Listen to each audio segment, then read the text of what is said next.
Hello बच्चों। उम्मीद करता हूँ आप बच्चों का तैयारी सब फर्स्ट क्लास चल रहा होगा। और ये जो भी हमारे कंप्यूटर PYQs का सीरीज है, आप इसे एंजॉय कर रहे होंगे। और अभी तक हमने 2008 से लेके और 22 तक के सारे पेपर्स आपको सॉल्व करवा दिए हैं। आराम से आप उसे सॉल्व कीजिए, क्योंकि इतने पेपर्स को आपने जब सॉल्व किया होगा तो आपने खुद ऑब्जर्व किया होगा कि पेपर में क्वेश्चन रिपीट हो रहे हैं। अच्छा है ना। और आज भी जो हम 23rd का पेपर करने वाले हैं उसमें भी पुराने क्वेश्चंस रिपीट हुए हैं। इवन डेटा तक नहीं बदला यार। इसीलिए 2008 से 24 तक के जितने कंप्यूटर PYQs है आप इनको अच्छे से निकाल लीजिए। अच्छे से का मतलब है समझ समझ के, रटना नहीं है, ताकि इस जैसा कोई भी क्वेश्चन आए तो आप उसे आसानी से कर पाओ, है ना। तो चलो आज स्टार्ट करते हैं 2023, है ना। अब 2023 से आपके पैटर्न्स में बदलाव हुआ था, आप ये सब जानते हो। अभी तक सिर्फ 10 क्वेश्चन से आया करते थे, बट 23, 24 और अप टू जो भी आगे के एग्जाम्स है उनमें अब कंप्यूटर के 20 क्वेश्चन आने लग गए। तो हमारे लिए तो बोनस है ना। 20 मतलब एक 6 का, तो 120 नंबर तो बहुत होते हैं ना। सिलेक्शन के लिए 120 मार्क्स तो बहुत बड़ा माइलस्टोन होता है, क्या। तो चलो करते हैं स्टार्ट। देखिए पहला आपको दे दे maximum and minimum value represented signed 16 bit two's complement representation. देखिए यहाँ पे इसने बात किया है साइड का, ठीक है। और साइड में कौन सा वाला लिया है, 16 बिट टूज कॉम्प्लीमेंट। ऑब्वियस है साइन में ही टूज कॉम्प्लीमेंट अगर हमें लेना है तो हमें फॉर्मूला पहले से याद है, -2n-1 से 2n-1 -1 फॉर्मूला वो हम पहले से जानते हैं। तो बस यहाँ पे अब आपको 16 बिट बोले तो n की जगह पे आप 16 रख दीजिए। तो -2^15 से 2^15 -1, और इसको सॉल्व करोगे तो माइनस का 32,768 से, और ये आपके पास जाएगा प्लस का 32,767, यही जाएगा। और यही हमें पूछे, तो ये क्या है, इसका मिनिमम तो मैक्सिमम तो रेंज हो गया, और इसने रेंज ही तो पूछे। देखा जाए तो मिनिमम और मैक्सिमम वैल्यू, तो ये क्वेश्चन कितनी बार रिपीट हुआ, अप्रोक्स 6 से 7 बार क्वेश्चन आ चुका है। कभी डायरेक्ट रेंज पूछा जा रहा है, कभी साइज देके आपको मिनिमम मैक्सिमम वैल्यू पूछा जा रहा है। तो ब्रेव अच्छा अपने लिए तो, है ना। तो just memorise the result and solve the problem. Next देखिए, ठीक है। नेक्स्ट आपको दिया है the time required for fetching and execution one machine instruction. ये भी आपका रिपीटेड प्रॉब्लम है and it is basically called CPU cycle, है ना। किसी भी इंस्ट्रक्शन को सिंपल सा एग्जीक्यूट, फैच फैच देन आपका डिकोड देन एग्जीक्यूट, ये सारे की सारी प्रोसेसिंग जो होती है आपके CPU साइकिल को कंप्लीट करने के लिए होती है, ठीक है। तो इसे हम बोलेंगे CPU cycle, B is your correct answer. Next one is again the repeated problem, है ना। ये भी तो आपका रिपीटेड प्रॉब्लम ही है। तो अगर ये B है और ये A है तो it means this is what, this is A plus B bar, because this is nor gate, और A plus B bar is something like A bar dot B, ठीक है। अब हमें A bar dot B bar बनाना है, किसकी मदद से बनाना है, तो consider this is minimum number of NAND gate, है ना। ये रिपीटेड प्रॉब्लम आ चुका है, मैं सॉल्व करवा चुका हूँ, फिर करवा देता हूँ। तो अब सिंपल सा, अगर आप नैंड गेट को यूज कर रहे हो तो सबसे पहले इस नैंड गेट को यूज करके, अगर यहाँ A है तो यहाँ A बार आएगा, और यहाँ पे अगर आप B लेते हो, यहाँ पे अगर आप B लेते हो तो यहाँ पे आपके पास B बार आएगा। इन दोनों पे अगर आप नैंड गेट लगाओगे तो यहाँ से क्या आएगा आपके पास में, it becomes A bar dot B बार का होल बार, यही आएगा। पर हमें क्या चाहिए, हमें तो A बार डॉट B बार चाहिए। इसका मतलब यहाँ पे हमें एक और नैंड गेट लगाना पड़ेगा, ठीक है। मतलब ऑब्वियस है, इसे डबल इनपुट है, it is just like that. तो आप सीधा का सीधा यहाँ पे क्या लगा दो, ये आप लगा दीजिएगा, तो उससे होगा क्या, ये नॉट से नॉट कट जाएगा, तो this is A bar dot B bar, this is result. और यही पूछा इसने। तो अगर आपको A बार डॉट बार यहाँ पे नॉट है बट बनाना नेट से, तो नेट से जब हमने बनाया तो कितना गेट मिनिमम चाहिए, 1 2 3 और 4, तो 4 गेट तो आपको लगाना ही पड़ेगा। तो आपका करेक्ट आंसर यहाँ पे कितना आएगा, 4। तो A is your correct answer, ठीक है। तो next one, if U processor, देखिए ये भी रिपीटेड प्रॉब्लम है। सिंपल सा आपको क्या दिया है, प्रोसेसर क्लॉक दिया गया है पर second that is clock period. तो जो भी आपका पीरियड है वो क्या होता है, तो जो भी आपका पीरियड होता है वो फ्रीक्वेंसी के इनवर्सली प्रोपोर्शनल होता है, और अपन कर चुके हैं क्वेश्चन, ठीक है। और आपको फ्रीक्वेंसी कितना दिया, फ्रीक्वेंसी दिया 1 upon, this is basically 2500। Millions को सॉल्व करोगे तो 10 का पावर -6, और इसको अगर आप सॉल्व करोगे तो इट इज रफली, देखो इसको अपन लिख सकते हैं 2.5 इंटू 10⁻⁻⁹, और यहाँ से आप 10 से ऊपर नीचे मल्टीप्लाई कर दीजिएगा, ठीक है। तो ये अगर आप 10 से ऊपर नीचे मल्टीप्लाई करोगे, तो ये तो ऊपर चला ही जाएगा, और इसको अगर आप सिंप्लीफाई करते हो पूरा का पूरा, तो दिस बिकम्स, अगर आप tan लोगे यहाँ पे, ठीक है, तो आप यहाँ पे tan ले लीजिएगा, तो इसको पूरा, वेट अ मिनट, आप इसे पूरा अलग से सॉल्व कर लीजिए। फ्रीक्वेंसी आपके पास आएगा 2.5 into ten raise to power 1 2 3, 3 digit हम शिफ्ट कर रहे हैं तो -9, ठीक है। अब आपको इसको रेसिप्रोकल करना है तो 1/f ही तो निकालना है, तो it becomes 1/2.5 into ten raise to power -9। अब -9 में अगर आप सॉल्व करोगे तो ऑब्वियसली आपको 10 ही तो चाहिए, तो उसको अगर आप सॉल्व करोगे तो आपका परफेक्ट आंसर यहाँ पे कितना आएगा, 4.0 into ten raise to power -10, ठीक है। क्योंकि आपको दिया गया है मिली सेकेंड, मिली सेकेंड आपका होता है 10 का पावर -6, और अब आप यहाँ पे 3 बिट शिफ्ट करोगे, तो 3 बिट शिफ्ट करने के लिए आप 1000 से डिवाइड करोगे तो -3 आपका और आ जाएगा। ये आपके पास 10 का पावर -9 आ गया। अब इसे आप क्या करो, अब आप कैसे भी कह दो, समझने के पॉइंट ऑफ व्यू से आप इसे कैसे भी कह दो कि आप या तो ऐसा कह दो कि हमने 10 की पावर -1 से ऊपर नीचे मल्टीप्लाई किया, तो उससे क्या होगा, 10 ऊपर चला जाएगा और 10/2.5 आपका 4 बन जाएगा, है ना। तो 4.0 इंटू 10 का power -10, this is your answer, option number B is your correct answer, ठीक है। नेक्स्ट आपको दिया है which of the following register used to keep track of the address of memory location with the next. तो next instruction की जब भी हमें बात किया जाता है तो कौन काम आता है, प्रोग्राम काउंटर, है ना। सारे रजिस्टर्स का ओवरव्यू मैं आपको लेक्चर्स में दे चुका हूँ, तो जितने भी बेसिक रजिस्टर्स है सारे आपको आने चाहिए, तो यहाँ आंसर हमारा क्या आएगा, ए। Next, how many 32K into 1 RAM chips are needed to provide a memory capacity of this। देखो, जब भी आपको कभी भी मेमोरी कैपेसिटी ऐसे दी गई है, जैसे आपको मेमोरी कैपेसिटी दिया गया है 32K into 1, ठीक है। इसका मतलब क्या है, इसका मतलब ये है कि हमारे पास में अगर आप 32K को सॉल्व करोगे तो दिस इज 2 का पावर 5 इंटू 2 का पावर 10, यानी ये हमारे पास आएगा 2 टू पावर 15, यानी हमारे पास में टोटल 2 रेज टू पावर 15 क्या है, एड्रेसेस है। 2 रेज टू पावर 15 एड्रेसेस है, और हर एक एड्रेस के अंदर जो डेटा आ रहा है वो 1 यूनिट आ रहा है। अब 1 यूनिट आइदर द 1 बिट और either 1 byte, depend on the problem, ठीक है, बट ये इसका सिंपल मीनिंग है। अब हमें क्या बोले, हाउ मेनी दिस, ऐसी कितनी चिप्स की रिक्वायरमेंट रहेगी, हमारी मेमोरी कैपेसिटी कितनी है। तो हमें जो मेमोरी का कैपेसिटी दिया गया है, वो मेमोरी कैपेसिटी दिया गया है 256K बाइट्स है, तो आइदर आप बाइट्स लिख दीजिएगा इंटू 8 लिख दीजिएगा, क्योंकि ऑब्वियस है। तो इसे हम मान लेते हैं बाय डिफॉल्ट ये बिट में है और ये बाइट में है, तो नंबर ऑफ चिप्स कितना होगा, तो आपको कितनी number of, how many this chips, RAM chips ना, तो कितनी नीड रहेगी, तो टोटल मेमोरी जितनी चाहिए मल्टीप्लाई बाय एक चिप में कितना डेटा आपका आ रहा है, दिस इज 32K इंटू, तो K से K चला गया, और ये आपके पास में 8 इंटू 8, यानी कितनी चिप्स चाहिए आपको, तो आपको 64 चिप्स करनी पड़ेगी, तो आपका करेक्ट आंसर कितना आएगा, सी। तो सिंपल सा 2 का पावर 15 नंबर ऑफ एड्रेसेस है एक चिप के अंदर, जहां एक के अंदर एक बिट डेटा आ रहा है। अब हमें जो चिप्स बनानी है, हमें जो टोटल एड्रेसेस बनाने हैं, स्पेस बनाना है, वो हमारा है 256K बाइट्स।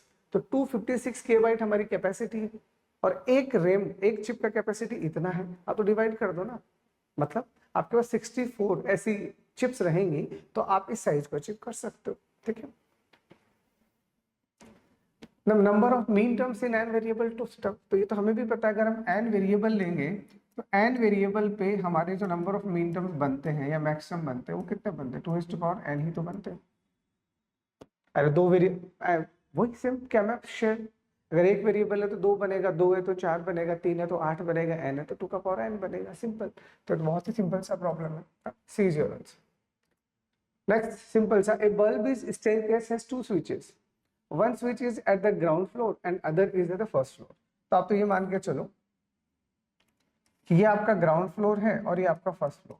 अब यहाँ पे 2 स्विच लगे हुए हैं, एक स्विच मान लीजिए यहाँ पे लगा हुआ होगा, एक स्विच यहाँ पे लगा हुआ।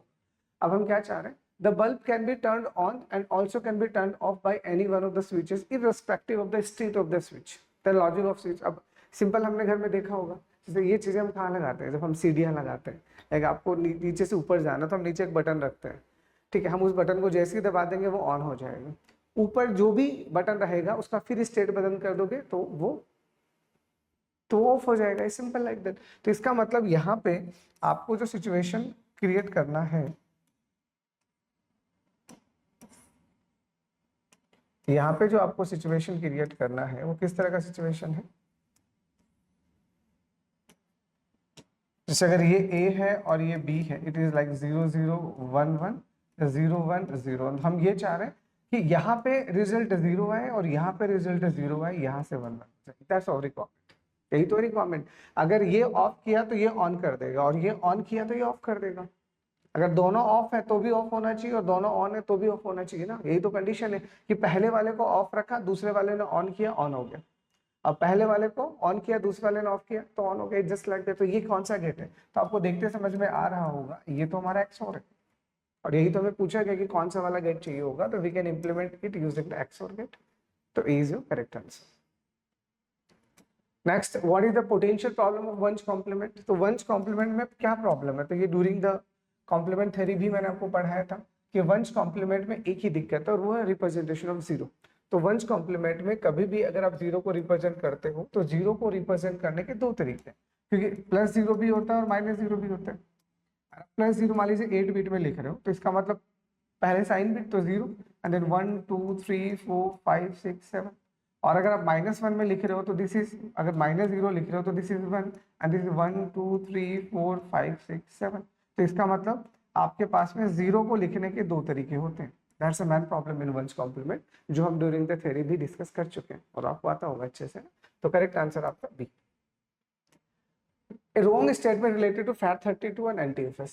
देखिए these are the memory storage capacity technique, memory technique, कि जब भी आप किसी भी डेटा को स्टोर करोगे, तो डेटा को स्टोर करने के लिए हमारे पास दो तरह का टेक्निक है। One is called FAT and second is called NTFS। ठीक है, FAT मतलब फाइल एलोकेशन टेबल, ठीक है। NTFS is the new technology file system. तो इनिशियली पहले कभी FAT चला करता था, ठीक है, और बाद में अब NTFS चलता है। FAT में प्रॉब्लम था डेटा क्रेशेस का, कि अगर आपका अब्रप्टली लाइट चला गया या कभी भी ऐसा कोई सिचुएशन हुआ कि अचानक से आप कोई भी एक्टिविटी करते थे, तो वहां पे डेटा करप्ट हो जाता था, जस्ट लाइक विंडोज 98 है ना। उससे पहले की जो विंडोज थी वो FAT को फॉलो करती थी। अब FAT के अलग अलग वर्जन आए थे, लाइक FAT 16 है ना, FAT 32। तो इसमें सबसे ज्यादा पॉपुलर जो FAT का वर्जन था वो था FAT 32, फैट 32। अब फैट 32 का मतलब सिंपल सा क्या हुआ, 32 बिट। अब आप 32 बिट को लेके अगर टोटल कैपेसिटी बनाओगे तो कितना बनेगा, 2 का पावर 32। और 2 का पावर 32 को अगर आप सॉल्व करोगे तो अप्रोक्स डेटा स्टोरेज कितना मिलेगा, 4 GB। फिर 2 का पावर 2 4 और 2 का पावर 30 अप्रोक्सीमेटली 1 GB, यही होता है। तो इसका मतलब अगर आप फैट 32 को यूज करोगे तो मैक्सिमम जो कैपेसिटी बनेगी FAT 32 को यूज करके उस डिवाइस का, वो 4 GB बनेगा, 4 से ज्यादा नहीं बन सकता। और यही हमें पूछे। तो FAT has a lower disk, बिल्कुल फैट लोअर डिस्क है। Read and write speed of NTFS fast, बिल्कुल ये NTFS फास्ट होता है, तो ये हमारा फास्ट होता है, ऑब्वियस है ना। और ये स्लो होता है, ये स्लो होता है। सिक्योरिटी बहुत कम है, यहाँ सिक्योरिटी ज्यादा है, वो है ही। ठीक है, fat 32 so individual file of the size 32 GB। देखो ये यहाँ पे देखो, और NTFS is for new technology file system, ये तो सही है। बट फैट 32 को अगर आप यूज करोगे तो क्या एक फाइल में 32 GB आ जाएगा, अरे नहीं आएगा। 32 का मतलब 2 का पावर 32 विच अप्रोक्सीमेटली बिकम्स 4 GB। तो 4 GB से ज्यादा आप स्टोर कर ही नहीं सकते, कहाँ 32 GB तक लेके जाओगे। तो दिस इज योर रॉन्ग, मतलब ये सही नहीं है। और यही तो पूछा है कौन सा रॉन्ग स्टेटमेंट है, तो हमारा करेक्ट आंसर यहाँ पे कितना बन जाएगा, सी इज योर आंसर। ठीक है, नेक्स्ट पूछा consider the following mean terms. Okay, this the क्या पे, I think this question is also repeated, ये भी पहले आ चुका है। तो आप खुद देख लो, मतलब यहाँ पे और क्या ही चरम सीमा होगी आपके। क्या map, Boolean algebra, number system, सबके क्वेश्चन रिपीट हो रहे हैं।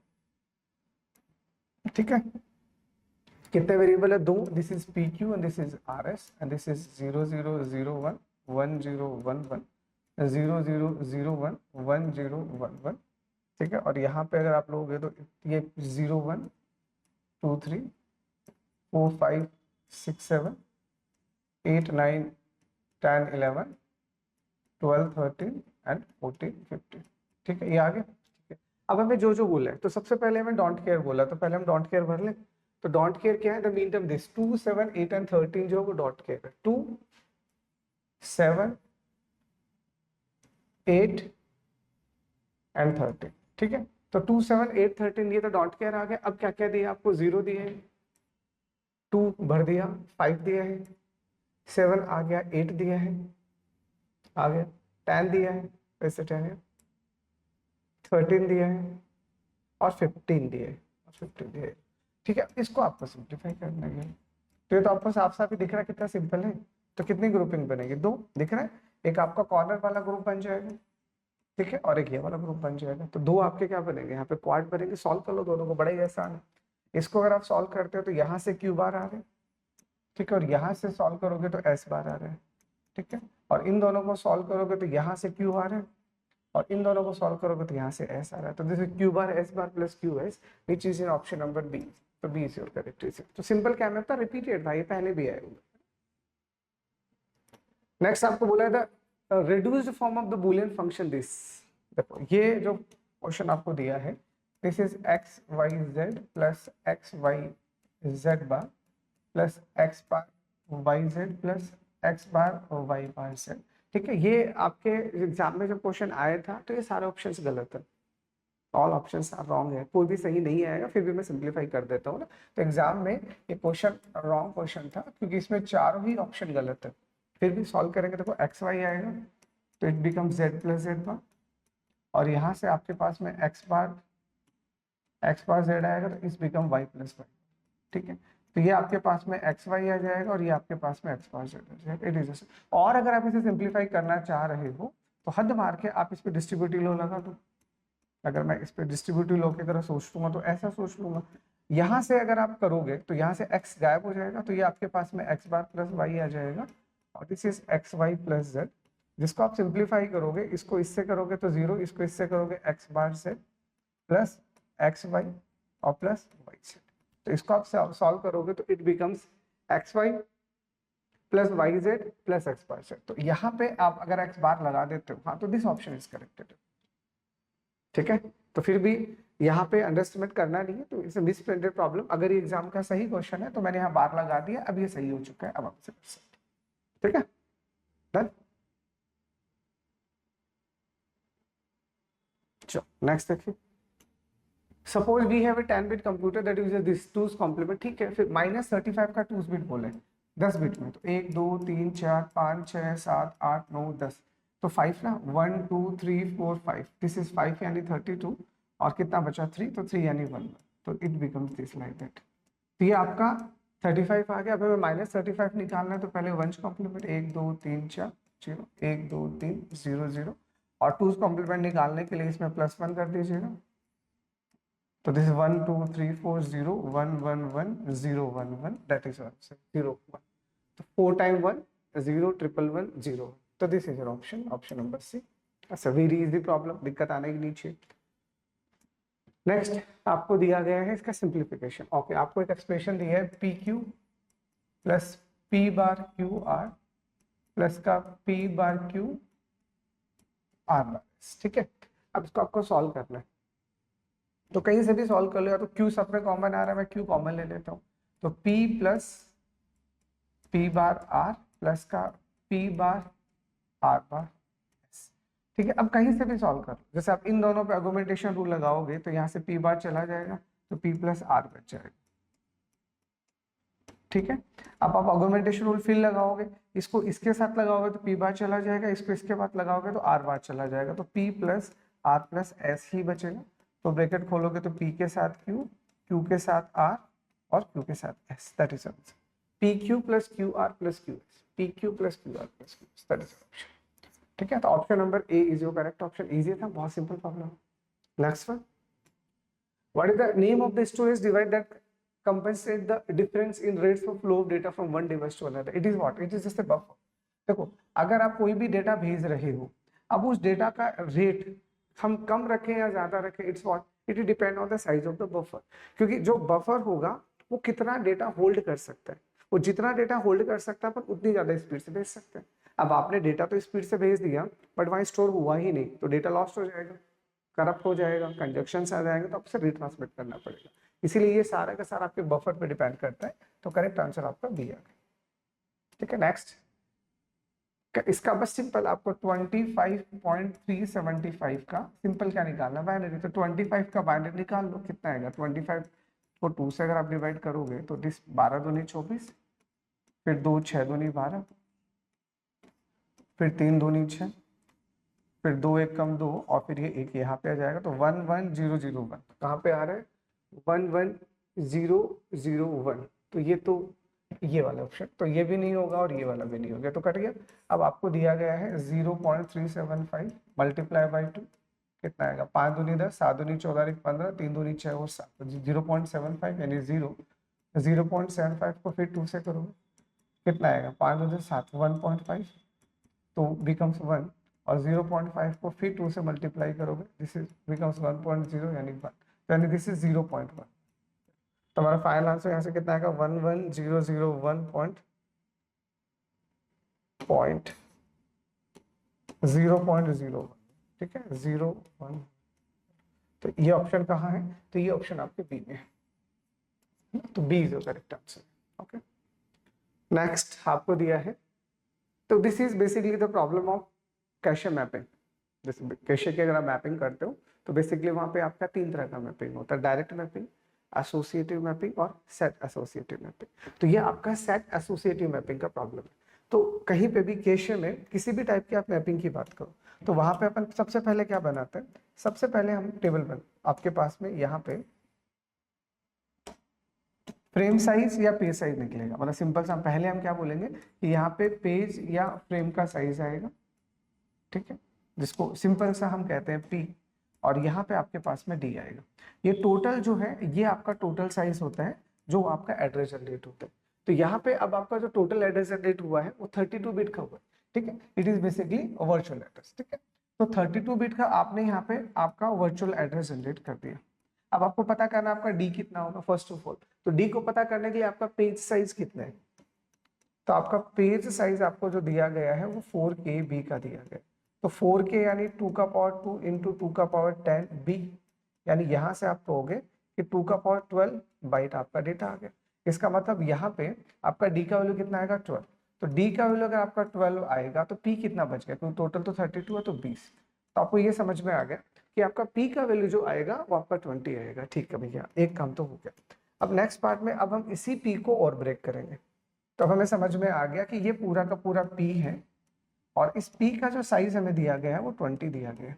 अब इस पी को हम फिर से डिवाइड करेंगे, पी को हम फिर से डिवाइड करेंगे, यहाँ पे जो भी आपके सेट के साइज है, जो भी आपकी सेट के साइज है आपको वो लेना पड़ेगा, और यहाँ पे बेसिकली आप लोग which can be hold total of this pages and 4-वे एसोसिएटिव, और यहाँ पे आपके पास में उसका टीएलबी का टैग आएगा, यहाँ पे क्या आएगा टीएलबी का टैग आएगा, ठीक है। तो अब आपको बस सेट साइज निकालना है, अगर आपको सेट साइज पता चल गया तो 20 में से घटा के आप टीएलबी का टैग निकाल सकते हो। तो सेट साइज निकालोगे कैसे, तो सेट का साइज निकालने के लिए हमारे पास सिंपल क्या फॉर्मूला होगा, सबसे पहले तो आपके पास टीएलबी में कितने पेजेस, ठीक है, तो टोटल पेजेस इन टीएलबी, ठीक है, total pages in TLB divided by, अब आप सेट एसोसिएटिव ले रहे हो तो आप सेट कितना का बना रहे हो 2 4 6 वो सब मेंशन होता है 2 4 8, तो दिस इज अ 4-वे, तो इसका मतलब डिवाइडेड बाय के, ये आपके पास में सेट एसोसिएटिव है, तो जो भी सेट एसोसिएटिव का वैल्यू आपको दे रखा होगा वो आपको यूज करना है। तो टोटल पेजेस आपको पता है कितना है, यहाँ पे आपके पास में 128, और कितना यूज कर रहे हो आप 4 यूज कर रहे हो, कितना यूज कर रहे हो 4, तो इट बिकम्स व्हाट, तो इसको अगर आप सॉल्व करोगे तो 4 3 12 और 4 दूनी 8, हाँ बिल्कुल 32 है। अब ये जो 32 आया है इस 32 का मतलब कितना हुआ, 32 का मतलब हुआ 2 का पावर 5, 2 का पावर 5, इसका मतलब आप ये कहोगे कि आप यहाँ पे सेट के लिए जो यूज कर रहे हो वो 5 बिट यूज कर रहे हो, क्योंकि 5 बिट यूज करोगे तभी तो जाके आप ये कहोगे ना कि टोटल 32 है। तो इसके लिए अगर आपने 5 बिट यूज किया, इसके लिए अगर आपने 5, टोटल तो 20 था ना, तो ये कितना बच गया आपका, जिसका मतलब टैग का वैल्यू आपका कितना आ जाएगा, सीधा सीधा 15 और 15 बिट्स इज 15, ठीक है। तो this is a simple virtual memory concept. Virtual memory के अंदर जो जर्नल मैपिंग होता है तो आपको पेज साइज या फ्रेम साइज के साथ में ऑफसेट निकालना होता है, जैसे कहते हैं पेज साइज, जैसे कहते हैं ऑफसेट। तो पेज का साइज पता नहीं, ऑफसेट हमें पता है क्योंकि हमें पेज का टोटल साइज दे रखा है। तो पेज का टोटल साइज अगर 2^12 बाइट है तो 12 उसका ऑफसेट हो गया, 20 इसका कंप्लीट हो जाएगा, तो टोटल 32 बिट कवर हो गया। अब 20 बिट के अंदर आपका पेज या फ्रेम आ गया, जिसको हम बाद में टीएलबी टैग और सेट के अंदर डिवाइड करते हैं, जो 20 है। अब सेट साइज कितना होगा, तो वो आपका टोटल टीएलबी में पेजेस कितने हैं और आप कौन सा वाला एसोसिएटिव लगा रहे हो, 2, 4, 8 जो भी है। तो टोटल पेजेस 128 को 4 से गया 32 आ गया, विच बिकम्स 2^5, यानी इसके लिए 5 बिट चाहिए। 5 बिट होंगे तो 2^5 32 पॉसिबिलिटी बना सकते हो। तो यहाँ 5 आ गया तो कितना आ गया, 15। तो D is your correct answer. Which of the following is true about von Neumann architecture? तो जॉन वॉन न्यूमैन आर्किटेक्चर क्या बोल रहे हैं कि जॉन न्यूमैन ने साफ साफ बोला था कि आपको एक अलग से एक मेमोरी रखना पड़ेगा, अलग से एक मेमोरी रखना पड़ेगा जहां पे हम डेटा और इंस्ट्रक्शन दोनों को स्टोर करेंगे। ये कॉन्सेप्ट था वॉन न्यूमैन का। और ऑब्वियस है हम आज जो आर्किटेक्चर यूज करते हैं कौन सा आर्किटेक्चर है, जॉन वॉन न्यूमैन आर्किटेक्चर ही तो है। तो उन्होंने ही हमें बोला था कि डेटा और इंस्ट्रक्शन को आपको हमेशा एक ही मेमोरी यूनिट में रखना है। तो डी इज योर आंसर।